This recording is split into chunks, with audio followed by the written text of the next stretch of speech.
We turn our coverage back to the ISIS terror threat and what we can expect to hear from the president when he addresses the nation on Wednesday. With me to talk about that and much more, Fox News military analyst, retired four-star General Jack Keane. Jack, good to see you, sir. How are you, General? Yeah, good to be here tonight, Sean. First, let me start with the comment that he made about, well, it was bad optics, giving a 3-minute talk about the beheading of James Foley and then going to play golf. I see that as different than bad optics.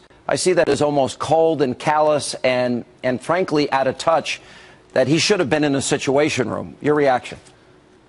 Well, I'm not sure he needed to be in a situation room, but certainly following an emotional and passionate speech that he gave about the loss of life of Mr. Foley in such a horrific, barbaric fashion, and then to just rush back out on a golf course, I clearly think was inappropriate. All right. When you look at the president, we learned last week from our own Catherine Herridge that the president, in his presidential daily briefings for over a year, was given, in their words, granular details of the threat that ISIS was posing as they began to gain ground in Syria and then later in Iraq.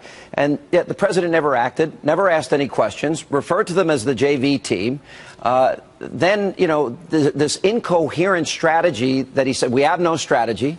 Then he talked about we're going to degrade and kill them off, basically. Then it became an international coalition. Then we'll chase them to the gates of hell. And then it became, well, we'll tell you Wednesday and we'll manage the threat.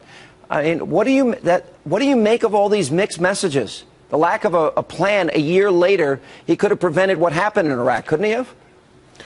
Well, I don't think he necessarily would have been able to prevent it, but the fact of the matter is we could have done so much better with it.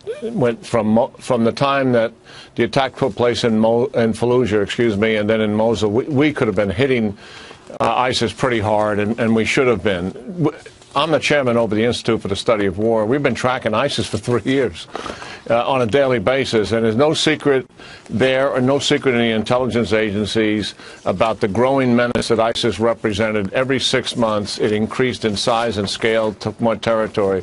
So clearly, that is a fact that this was well known to everyone and certainly to the White House, and I cannot imagine, you know, the President of the United States was not aware of it. Well, apparently you got the presidential daily briefing. It was there for a year. What I was suggesting, that is, if we kept our intelligence and provided it to the Iraqi troops, continued training for the Iraqi troops, we could have prevented it because we would have seen it coming.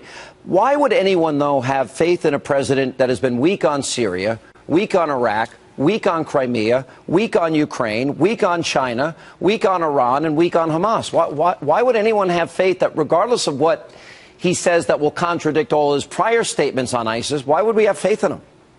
Well, I think we want to have faith in our president, frankly, Sean. I mean, we only have one. And I think we're kind of rooting for this guy to get it right.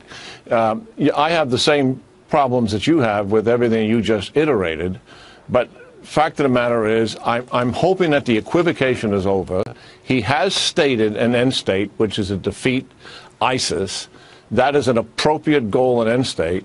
He is putting but together. He did clarify that. He said, I need an international coalition, and, we can manage the threat. So, again, incoherent. Well, no, an international coalition is appropriate. He needs an international coalition. That is something we should be doing, and we should be leading that.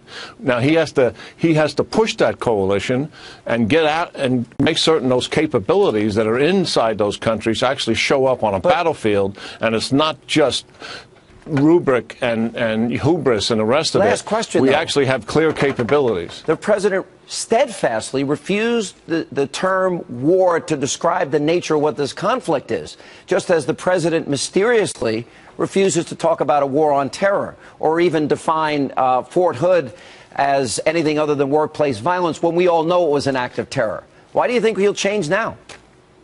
I don't know. I'm mystified why he would not use the term war to describe what we're doing. We'll see how he refers to it on Wednesday. I mean, clearly, the fact of the matter is this. We are going to lead a coalition effort and conduct an air war in Iraq, to be sure, and hopefully in Syria as well. All right. That is a war. The fighter pilots who are conducting that, as well as ISIS, who's on the receiving end of it, certainly know it is a war. We are also going to provide support for a ground war in Iraq and also in Syria. Now, we're not leading that effort, but we're supporting that effort, and we're going to find ourselves supporting it considerably more than what we are currently doing. Too little, too late, General, at this point, but we've got to deal with it. You're right. Appreciate you being with us. And coming up.